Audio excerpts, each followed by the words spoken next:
आप देख रहे हैं कि मैं डॉक्टर कमलपाल सिंह। इस समय जो है हम जो है यहाँ से जो चिलकाना धाम है, यहाँ से मंदिर है जो बहुत ही सतयुग का ये मंदिर है। यहाँ से जो बहुत ही तपस्वी महर्षि हुए हैं, इनका नाम है महत जी तो जानते हैं। हाँ जी, इनका क्या नाम है जी? बाबा जी का नाम चुनकुट ऋषि है जी, लखीसर बाबा के नाम से बाबा जी को जाना जाता है। अच्छा जी, अच्छा। हाँ जी। तो ये कितने साल पुराना मंदिर है? ये सतयुग से मंदिर है। अच्छा, सतयुग का मंदिर है। इधर आ जाओ, इधर आओ, इधर आ जाओ। हाँ जी, जैसा मान लो ये सतयुग के का जो मंदिर है, तो यहाँ का क्या महत्व है जो यहाँ से लोग दूर दूर से आए हैं? कहाँ कहाँ से लोग आते हैं? ये बाबा जी ऋषि थे जी। अच्छा। तपस्वी थे बाबा जी। सतयुग में बाबा जी ने 97 तपस्या की थी जी। इनको चुनकट ऋषि के नाम से पहले जाना जाता था। अच्छा, चुनकट से चुलकाना गांव हुआ जी जी जी।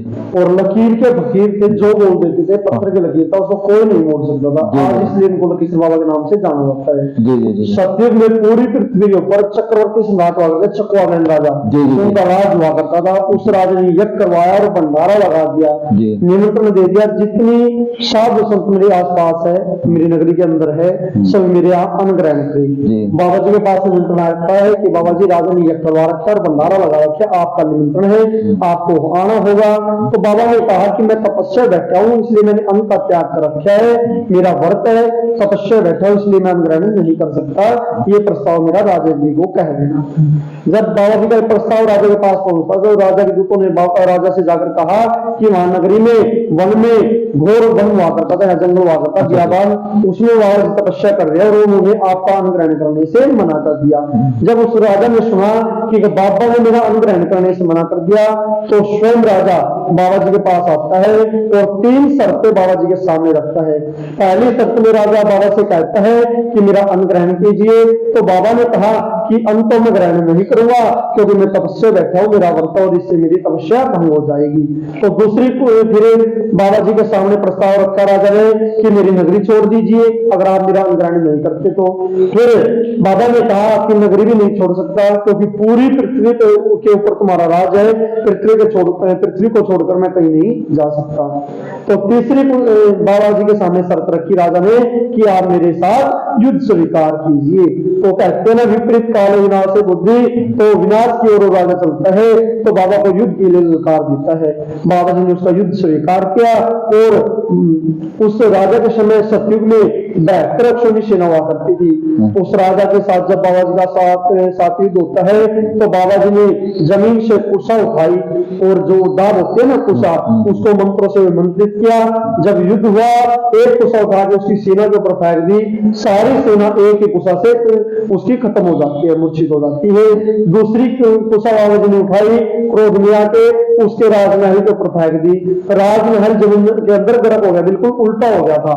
और तीसरी कुशा बाबा जी के पास आज भी बची हुई है, जो शक्ति स्वरूप कार्य करते, जो भक्तगण यहाँ पर आते हैं बाबा जी के पास दर्शन करने के लिए बाबा जी के आते हैं, दूर दूर से अपनी मन्नतें लेके आते हैं और मन्नतें बाबा जी के तपोबल के कारण सभी सारी मंजूर होती है।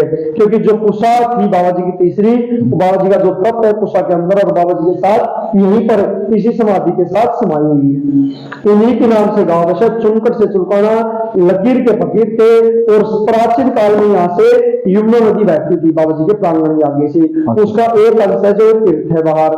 तो इसमें बाबा जी ये बताया जाता है कि आज भी ब्रह्म मुहूर्त के समय बाबा जी स्नान करते हुए यहाँ पर कुछ व्यक्ति और गांव के विशेष आदमियों को दिखाई देते हैं। और यहाँ पे ऐसा माना जाता है, ऐसी मान्यताएं है कि यहाँ स्नान करने मात्र से कुछ बीमारियां जो हमारी एलर्जी होती है, कुछ ऐसी ओपरे प्राय की जो समस्या है या स्नान मात्र से खत्म हो जाती है। बोले तीसरे बाबा की चुनकट ऋषि महाराज की जय हो। और इन्हीं की तपोबल के कारण पवित्र भूमि हुई और इसी कारण यहाँ पर शीश का दान हुआ, क्योंकि इन्होंने तपस्या की थी इसलिए जगह चुनी गई थी, क्योंकि वीर भगवान का शीश का दान लेना कोई हास्य मजाक नहीं था। ये तो बड़े योद्धा थे और उनकी शक्ति देखने के लिए कृष्ण भगवान ने जब ब्राह्मणों का रूप धारण किया था, तो उन्होंने जब कृष्ण भगवान ने सोचा कि इनका शीश का दान क्यों ना लिया जाए, तो उस समय पवित्र भूमि देखी गई थी, तो एक पवित्र भूमि थी बाबा जी की तपोबल की कहानी, इसलिए यहाँ पर शीश का दान। ये बर्बरी कौन था ये बबरिक बहादुर थे जिनको आज श्याम नाम से पूजा जाता है, जो श्याम बाबा जहाँ पे ये बताते हैं बर्बरी जो था महाभारत काल का जो भीम था उसके पोते थे, तो उसके बारे में कुछ जानकारी है? हाँ, जानकारी है। उन्होंने यहाँ पे अपने तीन बाणधारी थे, उनकी माता जी ने आज्ञा दी थी कि तुम हारे के सहारे बन के रहना। तो जब कृष्ण भगवान ने देखा अगर ये जिसकी तरफ होएगा तो जीतेगा, और अगर ये युद्ध में चला गया तो किसी को हारने नहीं देगा, क्योंकि ये हारेगा सहारा है। तो कृष्ण भगवान ने ब्राह्मण रूप धारण करके उनके पास जाकर यहाँ पर वन में रोक लिया था उनको, और उनकी परीक्षा लेने के लिए उस समय उनकी परीक्षा ली थी, और कहा तक जो पिपल का वृक्ष है, अगर आप एक अपने बाण से इस वृक्ष के हर पत्ते में छेद कर दो तो मैं आपकी मानूंगा। हाँ, आपकी शक्ति है, आपकी माँ का वरदान है। तो जब कृष्ण भगवान का ऐसे कहने के बाद वाहन ने वहां पर अपनी कलाई दिखाई थी और अपना बाण निकाला और एक बाण से सारे पत्ते छेद कर दिए थे। एक पत्ता कृष्ण भगवान ने अपने पैर के नीचे दबा लिया था, लेकिन उस समय सारे पत्तों को छेद करने के बाद जो बाण था कृष्ण भगवान के पैर के पास आकर रुक जाता है और कहता है भगवान की हे प्रभु, हे ब्राह्मण, हे कृष्ण भगवान, आप इस पैर को हटाइए, नहीं तो मेरा जो बाण है आपके पैर के अंदर से निकल के चला जाएगा, क्योंकि आपके पैर के नीचे पीपल के वृक्ष का पत्ता है। तो वहां पर अपना नाम दिया था कृष्ण भगवान ने कि तुम्हारी कलयुग में श्याम नाम से पूजा होगी, इसलिए आज यहाँ पर श्याम नाम से इनको पूजा करता है। धन्यवाद प्रोत जी, आपने बहुत ही अच्छी, बहुत ही सुंदर जो है बात बताई है। महर्षि के बाद में हमारे जो है ये सनातन धर्म को आगे बढ़ाने वाले हमारे जो महापुरुष ऋषि मुनि है, आज ऋषियों की भूमि कहा गया है यहाँ सी, तो बहुत ही धन्य भूमि है जो सतयुग का यहाँ सी मंदिर है। लोग दूर दूर से आते हैं। आइए श्रद्धालुओं को भी बात करते हैं, कहाँ से आए हैं? हाँ जी, कहाँ से आए आप जो है जी? नोएडा गाजियाबाद से। अच्छा, बहुत दूर से आए जो है, नोएडा गाजियाबाद से बता रहे हैं। हाँ जी, यहाँ की मन्नत के बारे में आपको कैसे पता लगा? हमने वो इंस्टाग्राम पे देखी थी। अच्छा, इंस्टाग्राम पे।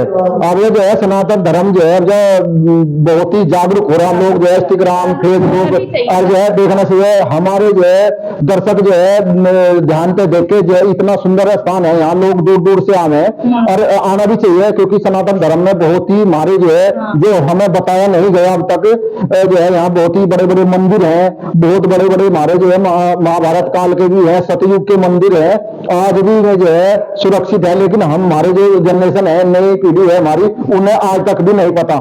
तो इसलिए जो है ज्यादा से ज्यादा अपने बच्चों को भी जो है इस बारे में बतावे और जो है ज्यादा से ज्यादा लोगों में फैलावे, अपने सनातन धर्म को आगे बढ़ावे। सच्ची सीधी खबर के लिए हमारे चैनल को सब्सक्राइब करें, लाइक करें, शेयर करें। धन्यवाद। धन्यवाद। कौन से चैनल से? डॉक्टर करणपाल सिंह के नाम से।